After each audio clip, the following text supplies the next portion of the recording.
ये autonomous mobile robot है। ये तकरीबन 95% एक्यूरेट है। हमारी पूरी जो लागत आई है वो तकरीबन 6 लाख है। हार्डवेयर के ऊपर साथ असेंबल करने में भी मैंने अपना किरदार अदा किया। 3 फ्लोर पे यूज़ हो सकता है ट्रांसपोर्ट ऑफ गुड्स के लिए। अस्सलाम वालेकुम, मैं हूं आयशा सगीर और आप देख रहे हैं एक्सप्रेस न्यूज़। आज हम पहुंचे हैं यूईटी यूनिवर्सिटी में, जहां पर कुछ स्टूडेंट्स ने अपने फाइनल ईयर का प्रोजेक्ट तैयार किया है और वो बहुत ही ज़बरदस्त प्रोजेक्ट है। इन बच्चों ने एक ऐसा रोबोट सिस्टम तैयार किया है जो मुख्तलिफ फैक्ट्रीज़ में इंसानों की जगह ले सकता है। और जिस तरह से आप सामान उठाकर, कोई एक शख्स एक सामान उठाकर दूसरी साइड पर रखता है, तो ये काम जो है वो अब मुख्तलिफ ममालिक में रोबोट करते हैं। और पाकिस्तान में कुछ बच्चों ने खुद ये रोबोट तैयार किया है। अब हम आपको इन बच्चों से मिलवाएंगे, इनसे बात करवाएंगे इस रोबोट की क्या खसूसियात हैं, इसमें कौन कौन से फ़ीचर्स हैं और इनको कितना वक्त लगा, कितने पैसे इसके ऊपर खर्च हुए और इस प्रोजेक्ट को इन्होंने कहाँ कहाँ मार्केट किया, इसके ऊपर बात करेंगे। हमारे साथ इस वक्त मौजूद हैं वो स्टूडेंट्स जिन्होंने ये प्रोजेक्ट तैयार किया है। इस प्रोजेक्ट की क्या खासियत है, कितना टाइम लगा, इसके बारे में हम इन्हीं से जानते हैं। सबसे पहले तो आप मुझे अपना तारुफ़ कराएं और आप सब लोग किस किस शहर से हैं ये बताइए। अस्सलाम वालेकुम, मेरा नाम मोहम्मद राफ़े है और मैं लाहौर से हूँ। मेरे साथ ये मेरे 3 पार्टनर्स हैं, जिसके अंदर मोवेज़ अल यूसुफ जो रावलपिंडी इस्लामाबाद से हैं, मोहम्मद साद यासीन जो कि लाहौर से हैं और मोहम्मद साद इरफान जो कि कसूर से हैं। मोहम्मद राफ़े, हमें इस प्रोजेक्ट के बारे में मज़ीद बताइए। इसका नाम क्या रखा है आपने और इसकी क्या खासियत है?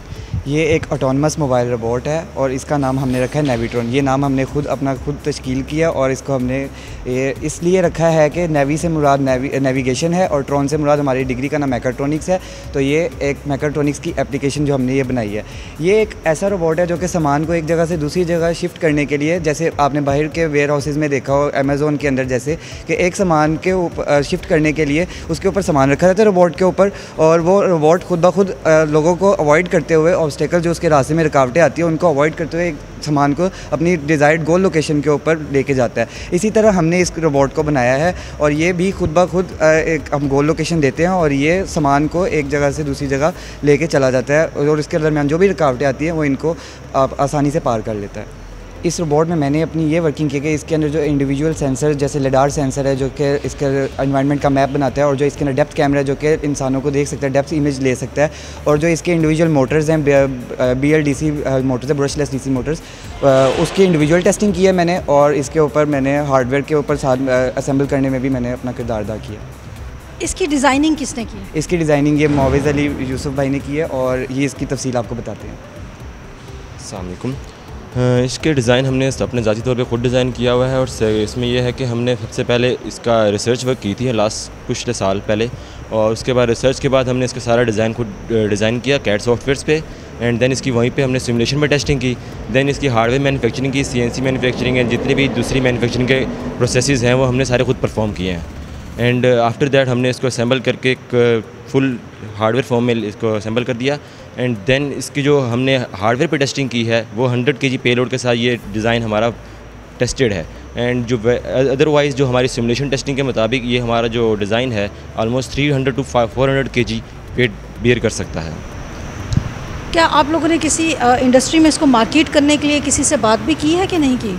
जी, हमने अभी फैसलाबाद और लाहौर में भी कुछ इंडस्ट्री से हमारी बातचीत चल रही है, तो इंशाल्लाह जल्दी कोई अच्छी खबर मिलेगी। अच्छा, जब इस तरह के प्रोजेक्ट्स होते हैं उसमें अच्छे खासे पैसे इन्वॉल्व होते हैं, तो हम इन स्टूडेंट्स से ये पूछते हैं कि इन्होंने ये पैसे किस तरह से जनरेट किए और किस तरह से अपने प्रोजेक्ट को आगे बढ़ाने के लिए किस किस की इनको मदद हासिल थी। अस्सलाम वालेकुम अस्सलाम। मेरा नाम मोहम्मद साद है और इस प्रोजेक्ट को बनाने की हमारी पूरी जो लागत आई है वो तकरीबन 6 लाख है। और इसमें हमारी जो मेन कंपोनेंट्स है, जिस तरह कैमरा हो गया और मेन कंट्रोलर हो गया, वो हमें डिपार्टमेंट ने प्रोवाइड किया, मैकाट्रॉनिक्स डिपार्टमेंट ने, और कुछ हमारे इंडिविजुअली जो है पैसे लगे हैं और ओवरऑल हमारी इस तरह मेहनत कंट्रीब्यूशन के साथ ये प्रोजेक्ट जो है तकमील पाया है।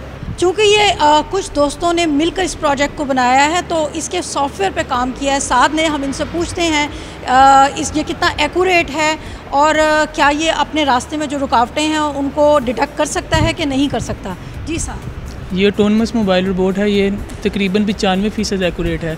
2 तरह की इसके हदूद में रुकावटें आती हैं, एक होती है डायनामिक और एक होती है जो कि मूव नहीं कर सकती। ये दोनों तरह के ऑब्स्टेकल्स को अवॉइड करता है। हमने इसकी टेस्टिंग भी की है, सिमुलेशन में इसकी एक्यूरेसी 100% है क्योंकि सेंसर्स बहुत अच्छे इस्तेमाल किए गए हैं। अब अगर हम भी अच्छे सेंसर इस्तेमाल करें हार्डवेयर में, इस वक्त हमारी एक्यूरेसी 95% है, हम इसको 100 तक लेके जा सकते हैं। अब हम इन स्टूडेंट से बात करेंगे और ये जानने की कोशिश करेंगे कि इसको बनाने में इनको किन मुश्किलात का सामना करना पड़ा और किस तरह की इंडस्ट्री में इनका ये जो प्रोजेक्ट है वो मकबूलियत पाएगा। एक्चुअली हमारे जो इस प्रोजेक्ट में मेजर जो कंस्ट्रेंट है वो है पैसा, मनी, क्योंकि इतनी जिस तरह का ये प्रोजेक्ट है इसमें अच्छी बड़ी कॉस्ट आती है, क्योंकि इसके कंपोनेंट सेंसर्स वगैरह काफ़ी महंगे एक्सपेंसिव हैं और कुछ हमें चीज़ें बाहर से इंपोर्ट भी करानी पड़ती हैं। और सेकेंडली इसके हार्डवेयर डिज़ाइन में जो मैन्युफैक्चरिंग होती है, CNC प्रोसेसेस वगैरह जो हैं उसमें भी काफ़ी कॉस्टली इफेक्ट्स आते हैं। तो हमें इसमें जो मेजर कॉन्स्टेंट आती है वो मनी की है। अगर हमारे पास तक के ज़्यादा फंड और होता तो हम इससे बेहतर वर्जन बना सकते हैं अच्छे सेंसर यूज़ करके ऑप्टिमाइज वे में। और अच्छा, और इसका जो यूज़ केस है इंडस्ट्रीज़ में, वो हमारे पास जो मेजरली जिस तरह इंडस्ट्रीज़ में वेयर हाउसेज में यूज़ हो सकता है, उनके फैक्ट्री फ्लोर पे यूज़ हो सकता है ट्रांसपोर्ट ऑफ गुड्स के लिए, क्योंकि जिस तरह ये पे लोड उठा सकता है, हमने 100 kg पे टेस्ट किया हुआ है, बट ये उससे ज़्यादा उठा सकता है। तो इंडस्ट्रीज अपने जो उनके वर्कर्स जो काम कर रहे हैं उनकी जो फटीग होती है उसको कम करने के लिए आप इसको यूज़ कर सकते हैं हमारे प्रोडक्ट को। एंड अदरवाइज़ इसके जो अदर यूज़ केसेस हैं वो रेस्टोरेंट्स में हैं। इसके ऊपर अगर शेल्फ्स लगा दी जाए तो ये transport of goods in restaurant हो सकती है। एंड इन हॉस्पिटल्स में भी यूज़ हो सकता है कि फार्मेसी से ऑपरेशन रूम्स के लिए जो मेडिसिन डिलीवरी होती है उसके लिए भी इस रोबोट्स को यूज़ कर सकते हैं आप। इसके अलावा और भी बहुत से यूज़ केसेस हैं। मैक्सिमम डिपेंड करता है कस्टमर की नीड पे, कस्टमर ने कहाँ डिप्लॉय करना है उसके मुताबिक इसको हम मॉडिफाई करके हर कस्टमर के मुताबिक बना सकते हैं। अगर हमें पाकिस्तान की इंडस्ट्रीज इसमें हमें फ़ंड करें और हमें सपोर्ट करें तो हम इंशाल्लाह इससे बेहतर वर्जन्स इनके लिए बना सकते हैं। और सेकेंडली ये है कि ये लोकली डेवलप्ड सोल्यूशन है, तो इसमें कोई भी सर्विस प्रोवाइडर के इशू होंगे वो उनको कंपनीज़ को लोकली मेंटेनेंस के यहीं पे अवेलेबल होंगे। क्योंकि बाहर से जब इंपोर्ट करते हैं तो उनको मेजर इशू आता है कंपनीज़ को, वो है कि उसकी मेंटेनेंस एंड कस्टमर सर्विस होती है। अगर ये मतलब कि लोकल डेवलप है तो इसके लिए उनके कस्टमर सर्विस भी यहीं पे अवेलेबल है, तो एक कंपनीज़ का भी इसमें बेनिफिट है। और सेकेंडली ये कॉस्ट इफेक्टिव भी है बहुत। मकामी सतह पर बनाया गया ये मोबाइल रोबोट पाकिस्तानी इंडस्ट्री के लिए एक बहुत बड़ी खुशखबरी है, क्योंकि ना बाहर से आपको रोबोट मंगवाने पड़ेंगे, ये मकामी सतह पे तैयार होंगे, साथ ही आपको इसकी सर्विसेज भी मिलेंगी। तो मकामी इंडस्ट्री को चाहिए कि इन स्टूडेंट्स को सपोर्ट करें और अपने पाकिस्तान में जो टैलेंट है उसकी हौसला अफजाई करें।